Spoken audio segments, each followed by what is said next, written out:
бе, деба, твоята майка, деба. Ти ме предизвикваш, бе. Ми добре, аз съм в Люлин, тук до Хепито има едно заведение, бар Динер. Бар и Динер, Хепито. Да, ела тук, айде. Ще говорим за утре. Чакай малко. Бобка, ти... Добре, ела да го направим тук на улицата тогава. Чай ще ти пратя сега един гладиатор да дойдат на шляпа на тебе и тебе. Прати ми кой искаш, бе. Слушай сега. Слушай ме внимателно. Нема аз какво те слушам. Ти ще ме слушаш. Утре да си пред залата. Чакай, Мишо, ти що обръщаш внимание на това момче? Не, брат, ще го направя инвалид. Добре, ела да ме направиш. Тук няма бокс. Ще го направя инвалид, това момче ще видиш. Тук има скопчване и кой оцелее. Без гума, без гума. Да мога ти отхапат гръкляна по някое време и да умреш. За да мога да се приключи всичко. Ей, момче, утре си мъртвец, нали знаеш? Ти не знаеш с кой говориш, само да ти кажа. Първото, което е. Сега ще дойде и ще ти еба майката. Идвай, Стой сега на лайв. Сега пала колата и ще ти еба. Стой, къде си, бе, Мършо? Бар Динер до Хепи. Бар Динер до Хепи. Кое е Хепи? В седми ли? Да.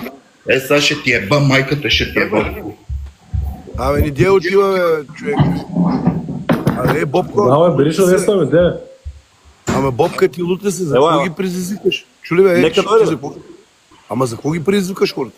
Ма да дойде, бе. Чакаме го. Какво целиш с тази работа, ми кажи? Какво целиш с тази работа? Ма какво цела да се разреши спора, бе? Качва ми се тук, докато бех банкия да ми обяснява как ще ме убие. Айде да дойде да ме убие. Хубаво, това не е сериозно, човек. Ви наистина обърках се в този тикток. Ма нали е някакъв... Ама чакай, бе, нали е тук някакъв боец, да дойде да ме убие, айде. Ама чакам го да ме убие. Аз нямам страх. Малкия, как беше Сачко, отиде там, направихте една глупост голяма, къде не трябваше да я правите. Ще ме биеш ли, бе? Не, ще говориме. Ще ме биеш ли сега? Ако искаш, ти какво искаш, това ще стане, айде.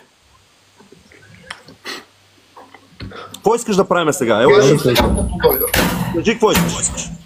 Аз съм готов на всичко. Питам те сега като дойда, ще ме биеш ли? Ако ти не тръгнеш, няма да ти скача.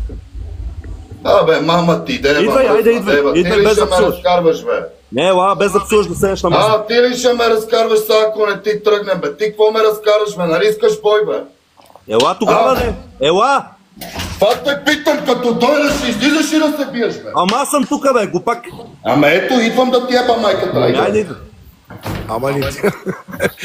Михайле, връщай се да си играем. Ще се биеш и Мършо е сега, като и дойда. Идвай. Питам те, ще биеш и, бе?